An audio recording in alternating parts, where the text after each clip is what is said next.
violence and other kind of violence.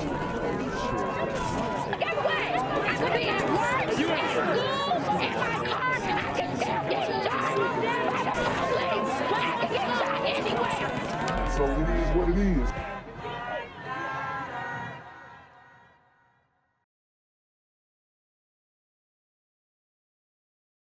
What's good, cyberspace? It's a Black Gen Z mindset. Make sure you go ahead and like, comment, share, subscribe, and let's get into the video. All right, guys. So for the first story I have, man, it's pretty crazy. This one comes out of Monroe, Louisiana, and it's a story about a brother who was working at a dollar store as a clerk, and a super gremlin comes into the store and sticks him up and tries to rob him. Now, this brother acted fastly, and he drew his weapon, retaliating, and he ended up deleting this super gremlin who tried to attack him. So let's get into the story here. A Monroe Dollar General store clerk has been arrested on a charge of manslaughter after shooting and deleting an alleged armed robber, according to the Monroe Police Department. Officers say they responded to Dollar General at 711 South 8th Street on January 2nd, 2022, in reference to a shooting. Arrest records say that there was an armed robbery at the store, and the store clerk shot at the suspect. The suspect was shot along with another customer. The armed robbery suspect was found outside of the store, lying in the money he had allegedly taken. The suspect died from his injuries. So, you know, instant karma. We love to see it. The customer who had been shot was treated at a hospital for injuries and later released. The store clerk, Rafus Alexander, says he locked the store and left after the incident. Yeah, and that's where he went wrong. Should have stayed at the scene, called the police, went through the protocol, and he probably would have been straight. But you know, he might have had something illegal on him. He could have been geeked up. Maybe he got paranoid. Maybe he was a convicted felon and was not supposed to be in possession of a firearm. It says Alexander went to the Monroe Police Department and gave a statement. MPD says that Alexander told them he was afraid the suspect was going to delete him when he pulled out a gun and robbed the store.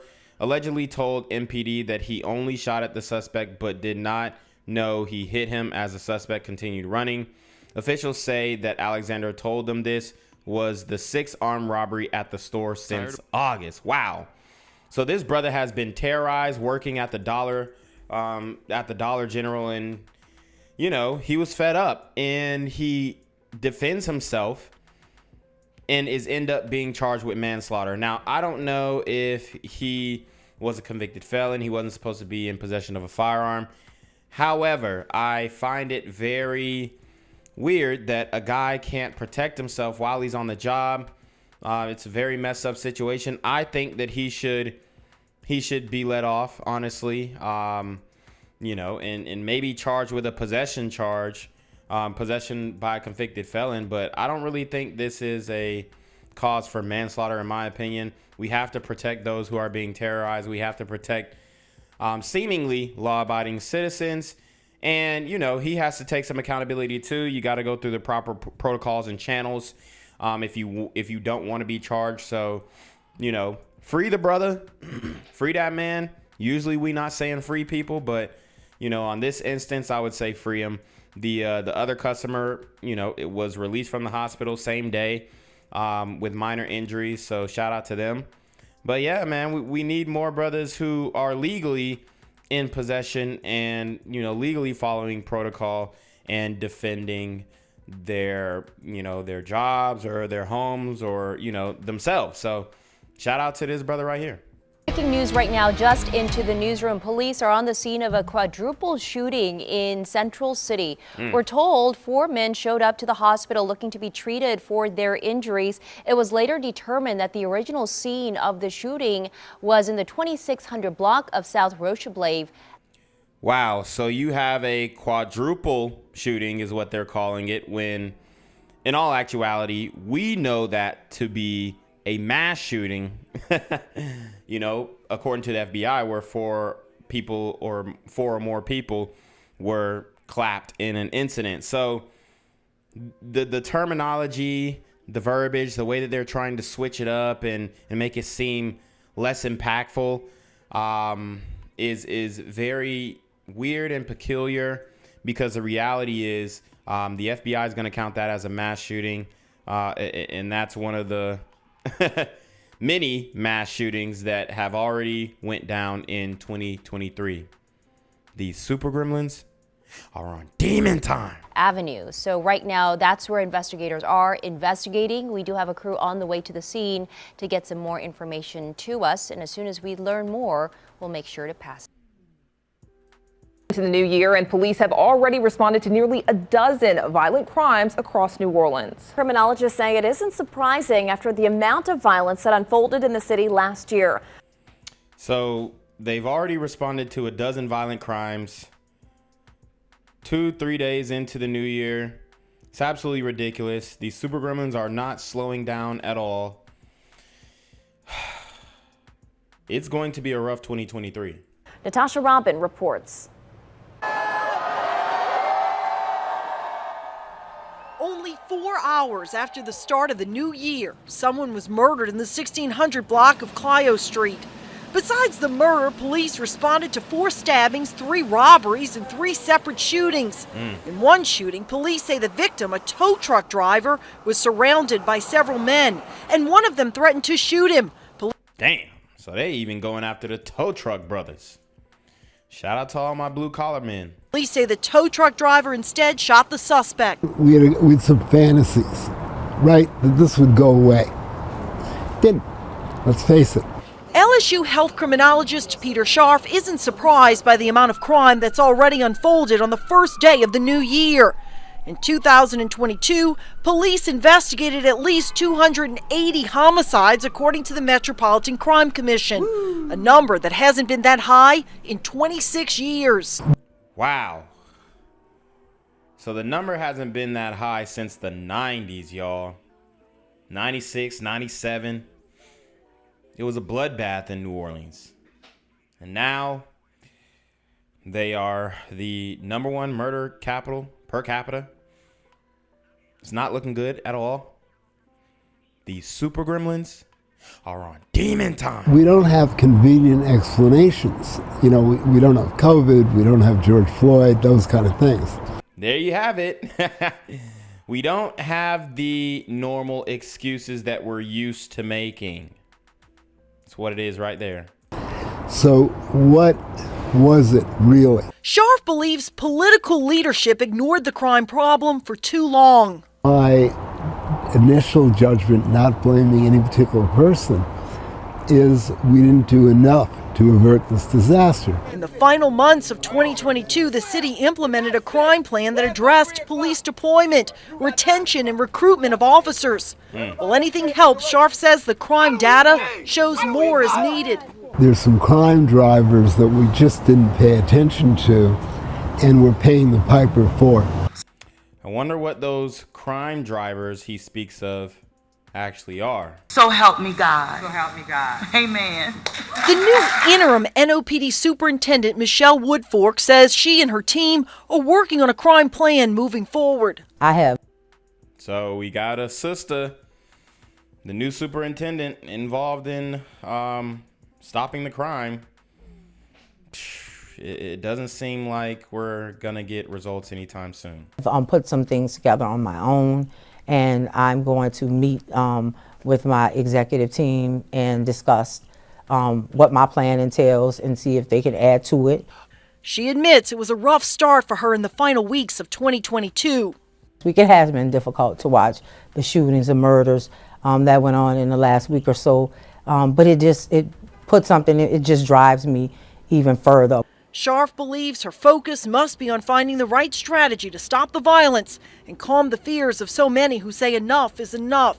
The right strategy is to lock them up, man. Lock them up. Stop this bail reform. Stop all this in its tracks. Reverse it. Whatever y'all got to do, throw down an Uno reverse card. Because you can, put all the cops you want on the street. But if you keep letting these super gremlins out, then you're going to get the same result. We're in a state of panic right now. So you've got to ensure confidence in the administration, the police department, that we're thinking it through and we can solve this problem. Natasha Robin, Fox 8, Local First. Yo, what's good, BGZM News 17 family? I'm at the corner of Jesse Jackson and Marcus Garvey, and I got some bad news for you. As you can see, I lost my job. I'm out here living in cardboard boxes outside of boarded up vacant homes. YouTube said I'm done getting money out here in these streets. They even took my funky ass suit. So anything right now would help. So go ahead and hit that Cash App, hit that PayPal, hit that GoFundMe, hell, cop the merch. Or if you want to make the long-term commitment to the Jinquavius Jackson Fund, join the Patreon so that I can continue to put out top-notch content each and every day. Also, check out the Rumble, where there is absolutely no censorship. Link in the description box below. Hey, yo, ain't that nigga Jinquavius? Yo, I recognize. No, that's not me no more. Hey, yo, run your property. Y'all tell me what they say. Do the opposite of Antonio Brown and take What all your more do you want from me?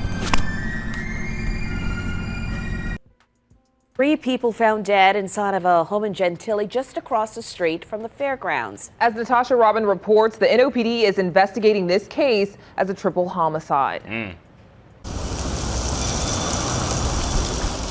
It is a hard deal. A neighborhood in shock. The NOPD, making a wellness check Tuesday morning, found 3 dead bodies inside of a home in the 1700 block of Gentilly Boulevard. Right now, we're treating it as a homicide solely because there were some bullets on the ground. We know our neighbors, and we always think when we know our neighbors, we look out for our neighbors, we help them, we know what's happening. And for this to happen, it's really unusual. And honestly, I don't know how this glider woman is saying that it's unusual and this never happens when literally this is the murder capital per capita at this moment in the United States. I mean, is she opening her eyes? Can she see? Can she hear? Does she understand her surroundings and what's going on around her? Doesn't look like it. Neighbors called police to do a wellness check on a man who lived at the home. They say he'd always be outside dancing in the street as everyone passed by. Really nice guy. He's always yelling and dancing in the neighborhood. Every day I come to the store, I sit down before I go to the store, talk to him for a couple of minutes, for like 5 minutes, then go to the store, come back, talk to him for another 5 minutes. What did it sound like, y'all? Put it in the chat. What is this brother who, God rest his soul, what is this brother who was deleted, one of these guys found in the home? What does he sound like? I'm not gonna lie, he kind of sounds like a crackhead. I'm just gonna go out on a whim here. Ever since then, I ain't seen him about maybe like 3 weeks. After several weeks, neighbors became suspicious that something wasn't right. Tuesday morning, they called police to conduct a wellness check on the man. They say he lived at the house with his brother and niece. He never bothered nobody. The only thing he used to do is dance and trying to make people happy. I'm sorry. The NOPD isn't releasing names of the victims, and they say it appears the bodies had been there for several days. Wow. We can't even tell the gender or the sex of the people we're looking at right now. So, wow, what did this guy do to these people, man? Is it because of the decomposition? I don't think they decompose that quickly. What did this guy do to them? He just aired them out crazy, like all over their body? What's going on here? Again, this is still very early. Our homicide is on scene. NOPD Superintendent Michelle Woodfork was on the scene along with several high-ranking officers. Morgan Clevenger, the president of the Fairgrounds Triangle Neighborhood Association, says something like this is heartbreaking. We worked for 10 years to get the serious crime out of this neighborhood, and it took us a long time. So now when we have something like this happen... How do you think they got rid of the serious crime? Take a guess. If this woman can get the crime out of her neighborhood, Why can't the superintendent get the crime out of this city? All these are fair questions. It tears at your heart. It hurts your heart. She says the neighbors will have to come together and work with the NOPD to find whoever is responsible. We have to rise above and find solutions. And my prayers and my heart goes out to the family members and all of our neighbors, because we're all hurting right now. Police asking for help to solve this case. If you know anything, call Crime Stoppers. In Gentilly, Natasha Robin, Fox 8, Local First. That breaking news as we come on the air. In a rarely seen move, authorities issued an arrest warrant late tonight for the Odysse police officer who crashed into 2 high school cheerleaders, killing them both.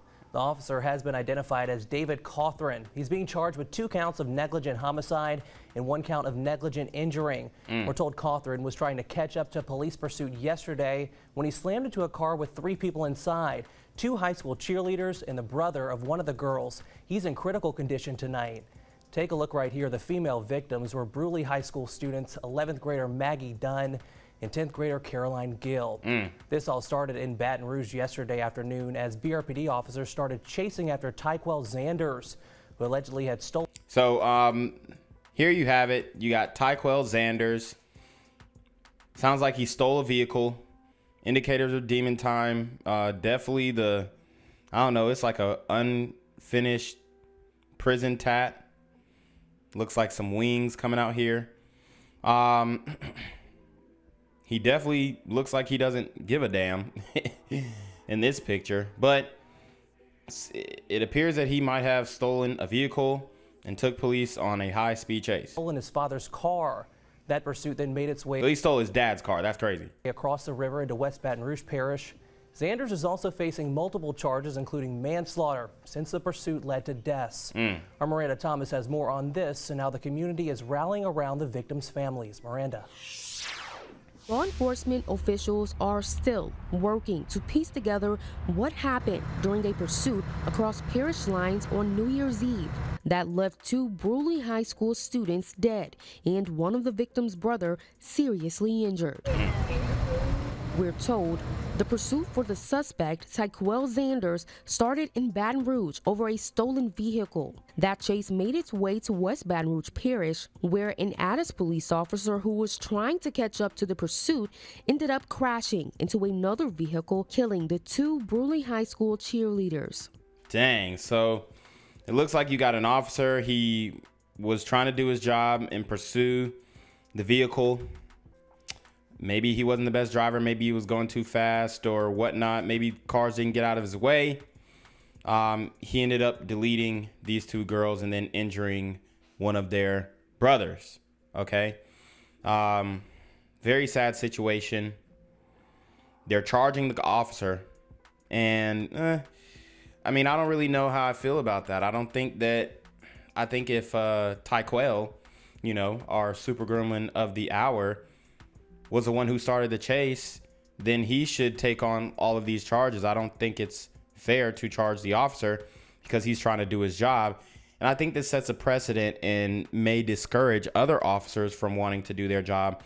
And this is why you have difficulty staffing and filling these law enforcement positions, because I know we want to, you know, hold the officers accountable and break the blue shield or whatnot, but at the end of the day, we need those guys. We need those men and women who, you know, I don't think they should be officers, but either way, we need them to protect and serve and to pursue guys like Tyquel, because, you know, he could have done a lot more damage. Now, in this case, I don't think that you know, it's hard to say, but I don't think that he was gonna do something too wild. But I mean, a high-speed chase, running from officers, stealing a vehicle from your father is pretty crazy. So, RIP to these 2 young ladies. It's a tragedy, but you know, like I said, I don't think the officers should be charged. I find this to be just horrible. So I want to know why and under what theory he was operating under that he felt that he had to blow through several red lights and end up endangering human life. So it looks like the officer was blowing through red lights and endangering human lives and whatnot. And I totally get that. Maybe the high-speed chase wasn't that serious to go that fast and run through red lights. He definitely should have had his sirens on, which I'm sure he did. And, you know, kind of easing into it if he is going to run a red light and looking both ways and taking precautions. But these things happen so fast. It looks like he made a huge mistake. But this high-speed chase started off with the super gremlin of the hour, Tyquel. So, or I think I'm pronouncing his name right. But, you know, this is kind of what you get when you have these super gremlins who are committing GTAs here and there and like it's nothing. Attorney Tony Clayton says he wants to know more about what led to the Odysse police officer to join in on the pursuit. Tonight, Clayton says a grand jury will investigate the evidence in the case. So it sounds like this may not have been his jurisdiction. I'm not sure, but including the Odysse police officer who is currently on administrative leave. To celebrate this new year with my family, and for those families not to be able to celebrate it with those kids, it's just despicable. And whoever will be held accountable for it will be held accountable for it. Period. That's my story, and I'm sticking to it.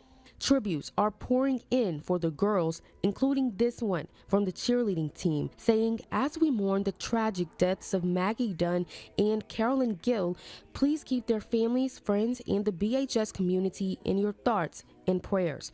Their enthusiasm and bright smiles will be missed more than can be imagined. They very sweet, very joyful. They did give a lot of people a smile over here. And they live right behind us. That's what hit us hard. Mo Badawi is the owner of Rio Cantina in Bruley and is a family friend. His restaurant will be donating part of their sales on Monday and Tuesday to the families of the girls. He says it's a way for the community to show how much they care. It's part of being part of the community, and you know, the founding father said, united we stand, and that's what we're trying to do. And I'm trying to encourage people to come out and support the Dons and the Gill family, to give back to them and help them through this awful times. School officials say counselors will be available for Bruley High School students when they return to class on Tuesday. This investigation is ongoing. In West Baton Rouge Parish, Miranda Thomas, WAFB 9 News. Miranda, thank you. The Odysse Police Department has released a statement on this deadly pursuit, saying the Odysse PD is deeply saddened by the tragic accident that occurred. We wish to offer our sincere condolences to the Dunn and Gill families.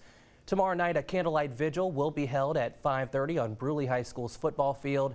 If we get any new updates on this case, we will, of course, pass them along to you on our 9 News app. Gang violence and other kind of violence.